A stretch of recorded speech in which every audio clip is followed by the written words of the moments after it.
Bago ko magsimula, nilalagyan ko lang ng turmeric tong ano. Turmeric. Turmeric. Mga 2 kutsarang turmeric powder. Ayan. Lagyan nyo lang yung sinaing nyo ng turmeric powder. Lagyan nyo lang.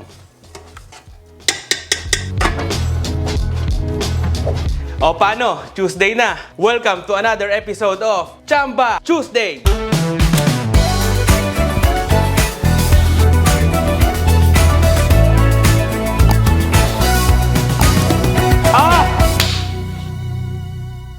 Wala ba kayong maisip na pang-ulam? Etong lulutuin ko, napakadali lang. Pwedeng-pwede nyo pang ipang negosyo. Ang recipe natin for today ay ang chicken pastil. Simpleng-simple lang tong luto na to guys. Etong version ko, hindi ko na kayo papahirapan.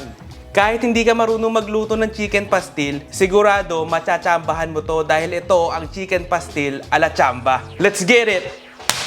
Ito lang yung mga ingredients na kailangan nyo. Napakasimple lang nito guys ha. Hindi complicated ang ingredients nito.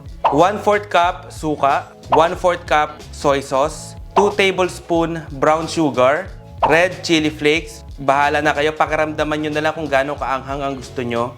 Sibuyas, ginger, bawang, at syempre, chicken thigh. Ito nga rin pala yung gagamitin nating oil, avocado oil, always.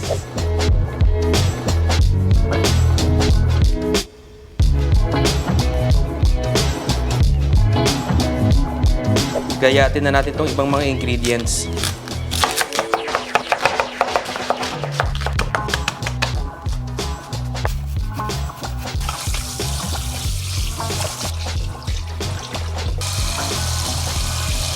After mahugasan, papalambutin natin itong manok ng mga 20 tama ba?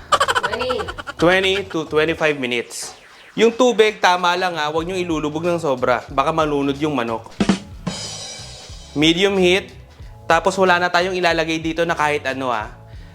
Wala nang asin, paminta. Talagang papalambutin lang natin yung chicken thigh. Ito optional lang. Kung gusto nyo lang ng itlog, magsama kayo ng itlog sa chicken pastil. Ako maglalaga lang ako ng 4 na itlog. Mga 7 minutes lang. After 25 minutes, pwede na hanguin tong chicken thigh.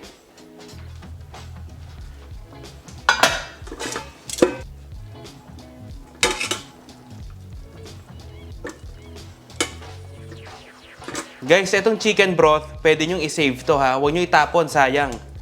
Masarap to. So, ang gagawin ko dito, papalamigin ko lang ng konti, tapos isi-shred ko na. Kapag medyo malamig na yung chicken thigh, pwede nang i-shred to. Ayan o. Okay na.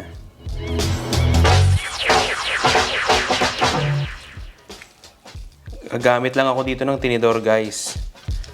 Ayan o.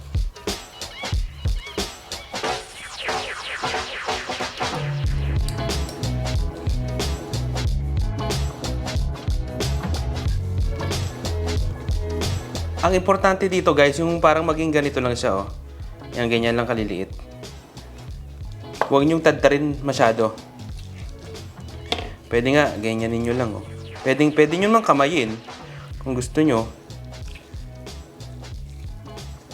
Ayan oh. Pwede na to guys. Tara, simulan na tayong magluto. Kapag may init na yung pan, maglagay na tayo ng mantika. Dinadamihan ko nga pala yung lagay ng mantika dito guys. Kasi para tong adobo flakes. Ganon yung kanyang consistent. Ganon yung kanyang consistency. Tama ba? Consistency. Yan. Kapag mainit na yung mantika, ilagay na natin tong sibuyas. Alam nyo ba guys, inuuna ko talaga yung sibuyas sa gisa. Kasi kapag inuna ko yung bawang, natutusta. Kaya sibuyas muna tayo.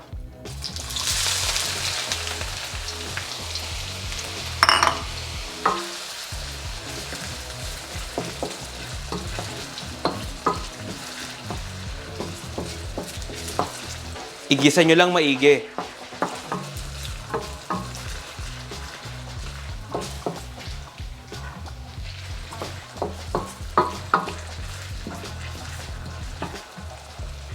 Tapos, isunod nyo na tong luya.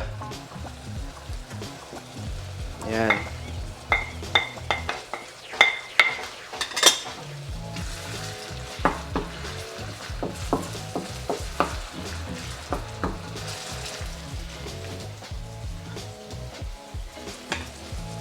Lagay na natin yung bawang.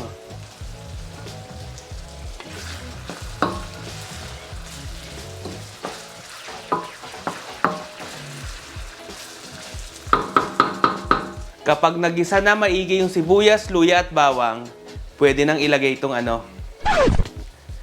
Pwede na pwede na ilagay itong chicken thigh. Lagay na natin. Ayan.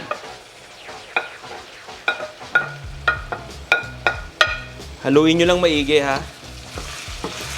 Igisa nyo lang maigi. Ang gagawin natin dito, talagang igigisa natin maigi hanggang sa magkulay brown yung chicken thigh.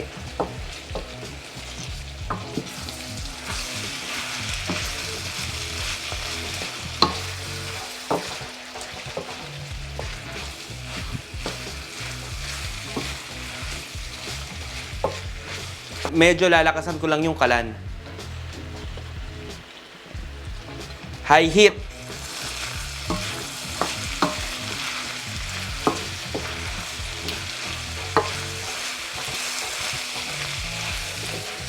Kapag medyo naprito na yung chicken thigh, ilagay na natin itong soy sauce.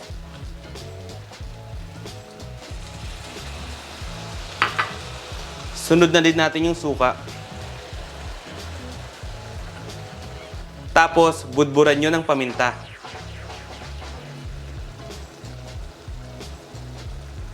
Lagay nyo na din yung red chili flakes. Para may anghang. Para may sipa ng konti. Haluin nyo lang.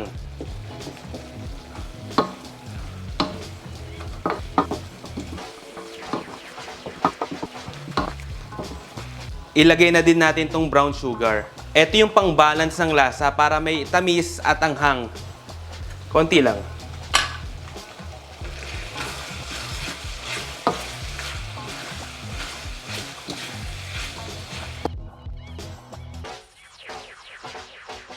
Eto guys, pwede kayong magdagdag ng konting mantika habang niluluto nyo tong chicken pastil. Konti lang.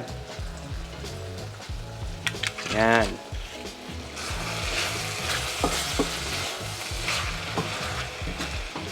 Wala kayong ibang gagawin dito guys, kundi haluin nyo ng haluin hanggang sa parang maging tostado tong chicken thigh.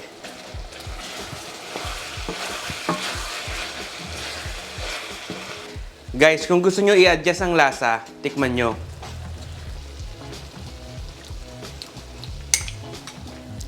Para sa akin, konting alat pa, kaya magdadagdag ako ng konting toyo. Konti lang.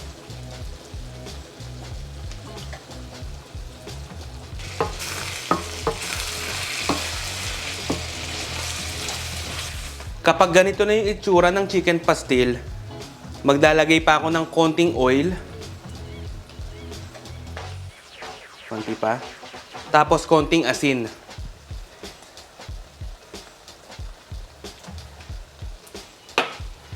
Malapit na maluto to guys.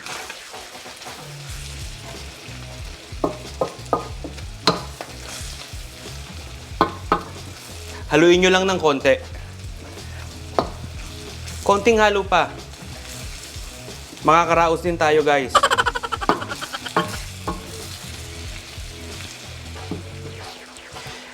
Etong process na to, siguro it took me 20 to 25 minutes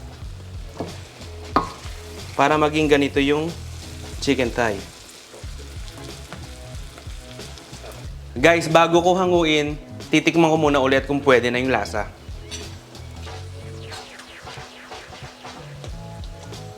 Yan. Pwede na. Okay na to. Tara, plating na tayo.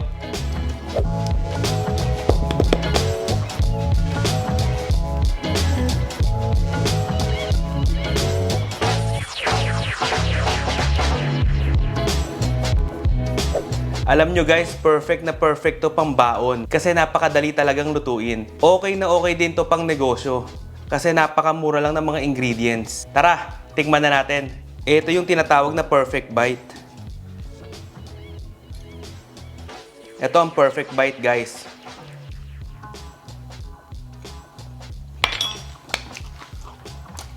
Ah! What? napakasarap nito. Ang tindi.